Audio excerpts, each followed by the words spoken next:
Good morning, guys. Well, I don't really want to say morning. Good day, guys. Um, I want to give all praise to the Father, to the Holy Spirit, and to our brother Christ. I realized on the Revelation 17 video that I was talking really low. So I'm going to actually redo that video for you guys so you can hear me and it's clearer. I was real tired. My auntie passed away and we had went to her funeral yesterday. I had my family members come in from out of town. And then I was up late last night and it was just probably not the best time to do the video, but I felt compelled to get something out because I hadn't put anything out for you guys and I wanted to do it. So I'm going to redo it today so it can be clearer and re-upload it and so it can be louder and you can actually hear what I'm saying. Because I was like, wow, this is really low. And I knew I was talking low, but I didn't realize that how low that it actually sounded. But I wanted to read this to you guys today because we were talking about in the Revelations 13 video the Byzantine Empire and how I believe the Byzantine Empire is forming again under the Union of Mediterranean, the Union of the Mediterranean. And I said that we should watch, Saudi Arabia, Iraq, Iran, Turkey area, and also Emmanuel Macron. And Russia is also a key player in here because I believe Russia is the bearer of Revelations 13 when it says the beast was a lion, a leopard, and a bear. And but that's a different video, and I'm going to do a video on that for you guys. But I just wanted to point out some things in this article. I wanted to read it to you guys, and then I wanted to point out some things because I already said I feel like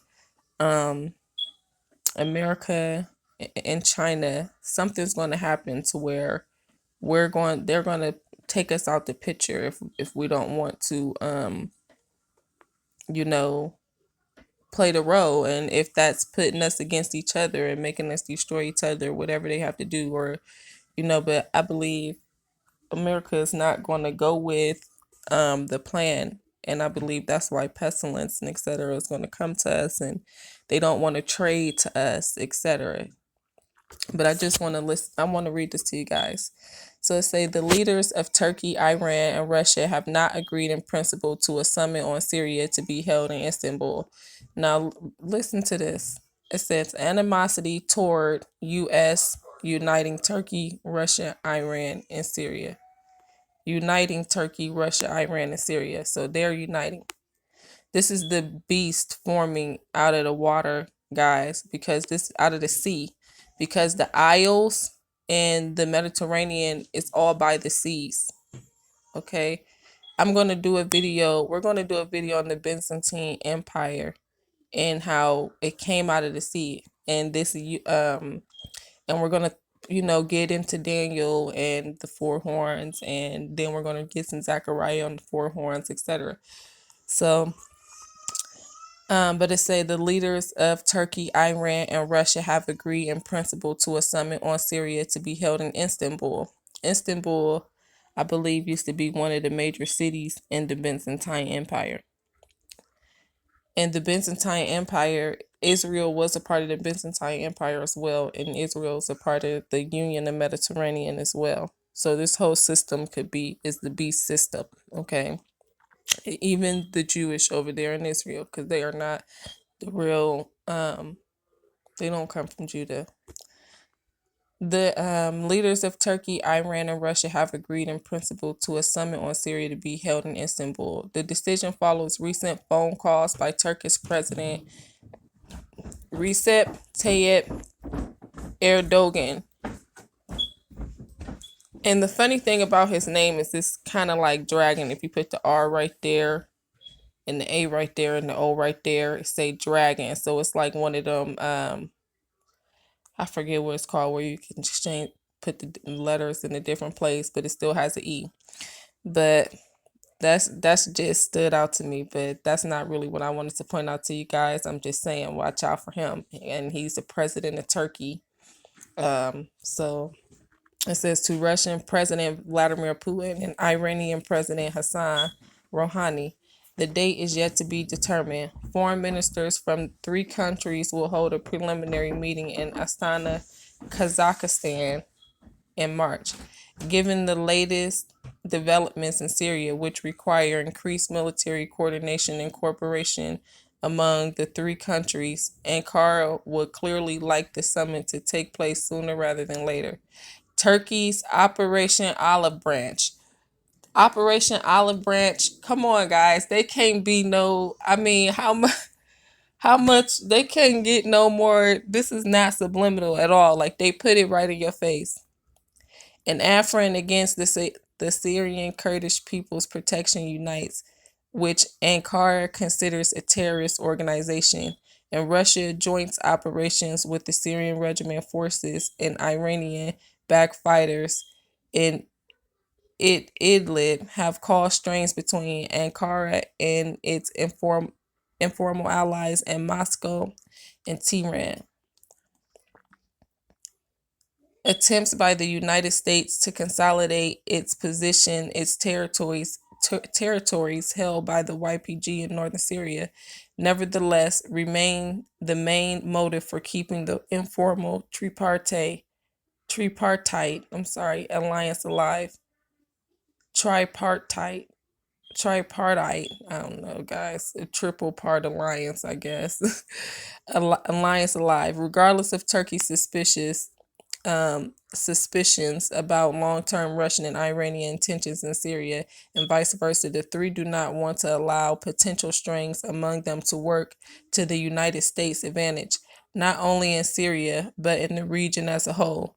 The Istanbul summit will therefore aim to present a picture of deepening cooperation between Turkey, Russia, and Iran, while devising a practical approach to preventing them from stepping on each other's toes in Syria. Differences between Ankara and Moscow and Ankara and Tehran have recently emerged on a number of occasions, illustrating that the alliance is not made in heaven. Idlib remains a thorn in the side of the Turkish-Russian cooperation in Syria. Now, in the Bible, it uses that term, thorn in the side. You see what I'm saying? So olive branch, thorn in the side. I mean, we got to pay attention, guys. Carefully avoiding any mention of Russian involvement there. The foreign ministry in Ankara blasted the Syrian regiment on February 7th for its operations in Idlib, as well as in eastern Ghouta, calling for an immediate cessation of the regiment's violations there. It is also no secret that Moscow is unhappy about the Syrian fighters allied with Turkey in northern Syria, whom it is bombing in Idlib. um, Moscow and Damascus clearly aim to rid the whole Idlib province of radical Islamist groups, as well as opposition groups backed by Ankara. An increasing number of analysts believe that the de-escalation zone allotted to Turkey in Idlib under an arrangement arrived at the Astani by Turkey, Russia, and Iran is part of Moscow's plan to facilitate this. There has been a marked increase in violence by the regiment in Russia in the area since the zone was declared. It is doubtful that Erdogan's plans for Idlib will sit well with the Syrian regiment of Moscow. He told a gathering at his presidential palace on February 8th, Turkey will solve the Afrin issue and the Idlib issue, and we want that our refugee brothers and sisters return to their country. The majority of refugees in Turkey fled from the regiment. Turkey is also wary of Russia's ultimate intentions regarding the Kurds.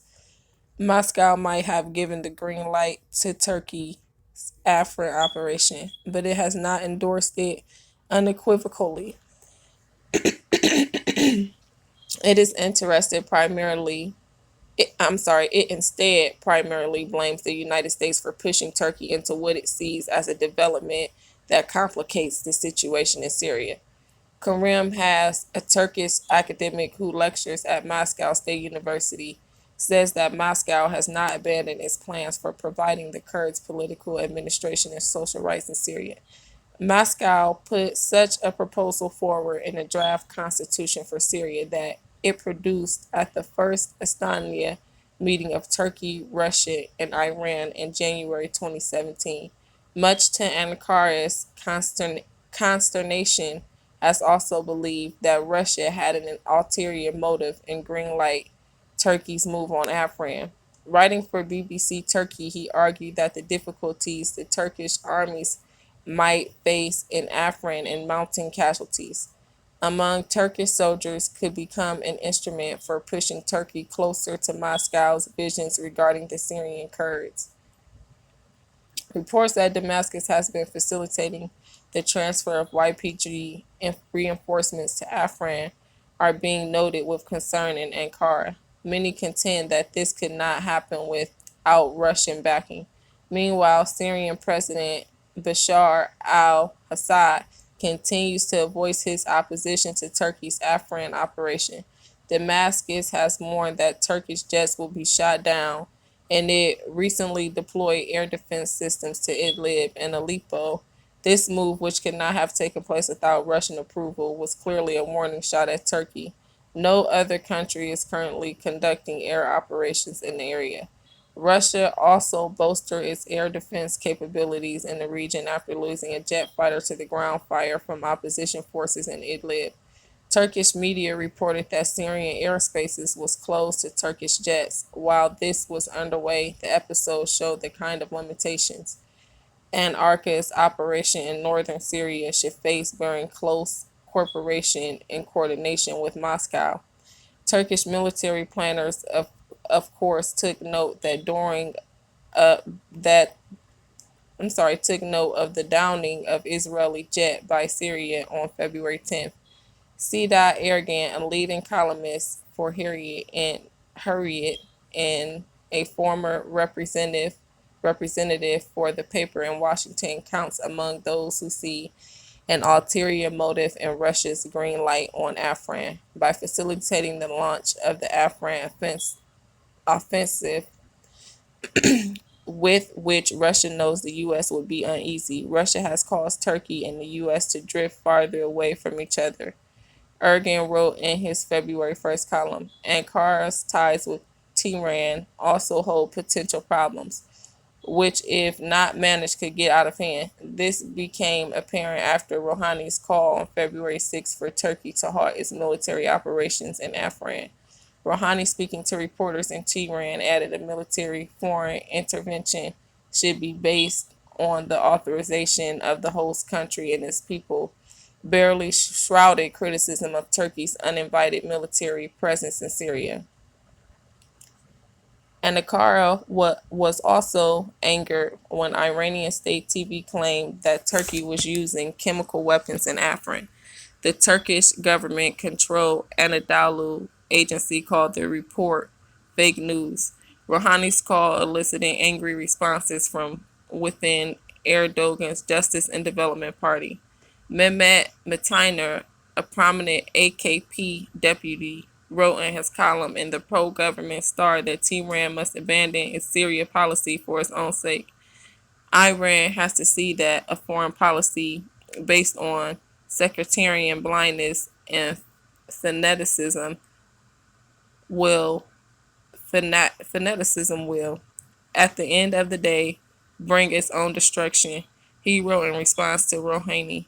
Turkish Foreign Ministry Mevlut Cavusoglu flew to Iran a day after Rouhani's remarks to assure Tehran that its concerns about Turkey's operations were misplaced. In the meantime, Tehran is unlikely to have forgotten Erdogan's call in Bahrain a year ago, almost to the day, for the need to prevent Persian nationalism. Guys, this is it, from spreading into the region. Now, we're going to talk about why Persia is important because when you read in Daniel 8, and actually one of my friends was pointing this out to me. They were telling me to read Daniel 8, and as I read it, it was talking about this. It was a goat. I mean, it was a ram that had two horns, and they was the Medes and the Persians. Okay, and then a he goat came that had a one horn, and the horn had, you know, um, I'm sorry guys, the goat with the one horn had basically got rid of the goat with the two horns, which was the Medes and the Persians. And then it said the goat's horn was broke, and four horns grew out of that. Four horns grew out of that. Now that goat was Alexander the Great, and after his empire, after him it wasn't just one king. He four kings. He had four generals, and they all was over different areas. And this was the Byzantine Empire. Okay, and Daniel said it came out of Grecia, so we know this is what it's talking about. Um, but it's a almost a day for the need to prevent Persian nationalism from spreading into the region. For the moment, the loose alliance of Turkey, Russia, and Iran appears able to hold, despite their differences, because of sheer animosity toward the United States. Whether this is sustainable in the long run is not so apparent. The potential for differences between the three countries in Syria to resurface as a result of unexpected developments on the ground should not be ignored.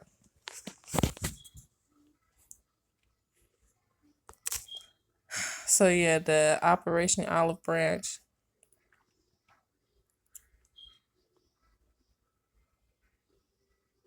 Turkey is trying to turn Russia and Iran against America and Syria.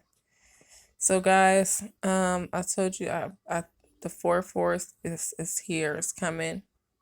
Death, hell, and hunger. Um, yeah. So we need to pay attention, guys. In a recent Turkish president recap, Erdogan said the United States is working against the interests of Turkey, Iran, and maybe Russia in northern Syria, where it is sending military aid to the Syrian Kurdish militia. If the United States says they are sending 5,000 trucks and 2,000 cargo planes of weapons for the fight against Daesh Islamic State, we don't believe this. Erdogan told members of his ruling AK party in parliament, it means the US, have calculations against Turkey and Iran and maybe Russia by galvanizing a common front of the anti-US sentiment in all three countries. Erdogan seeks to downplay Ankar's escalating tension with Russia and Iran and repair ties. If he pulls it off, Washington will have to deal with a less compromising Turkey shortly before Secretary of State Rex Tillerson's visit to Ankara. So, yeah, guys, Erdogan's statement came at a time as the tensions between Turkey, Russia, and Iran over Syria is mounting. The three countries forged a partnership in Syria and have been leading the Syria talks in Astana, the capital of Kazakhstan. Frustrated with the U.S. cooperations with the Syrian Kurdish militia, the YPG, Ankara turned to Moscow and Tehran for help. Turkey set up observation posts in Syria's northwestern Idlib province. And you know what? I keep seeing the word province and providence. Um, I was when we were going to my aunt's funeral yesterday. It's like my GPS kept taking me to the wrong place. It was taking me to Providence, Glen, and then it was the right address, but it was like calculating the wrong place. So finally I Googled it. The place I was going was the same address. I clicked directions and it took me right there. So for some reason I kept going to Providence Glen. And then when I came home, I was reading something and Providence kept coming up, and now I'm seeing province, and it's just it's so. Father, he'll reveal in due time. The last stronghold of the anti-Assad opposition as part of efforts by the three countries to establish these decalation zones. But Turkey's real intention was to reign in the YPG, which controls the Afrin region next to Idlib. Turkey hoped that it would move into Afrin and its Astana partners would look the other way. Ankara thought it got its wish when Russia, which controls the skies over Afrin, finally gave the green light to the Turkish military incursion into the Kurdish enclave. Iran and the Assad regime acquiesced to Turkey's move. Okay, so Russia earned the sky over Turkey. How is that possible?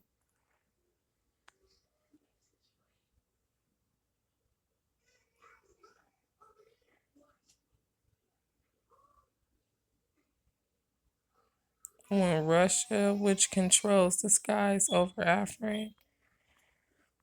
That's interesting. But yeah, guys, I mean, go read these articles and stuff. We gotta stay aware.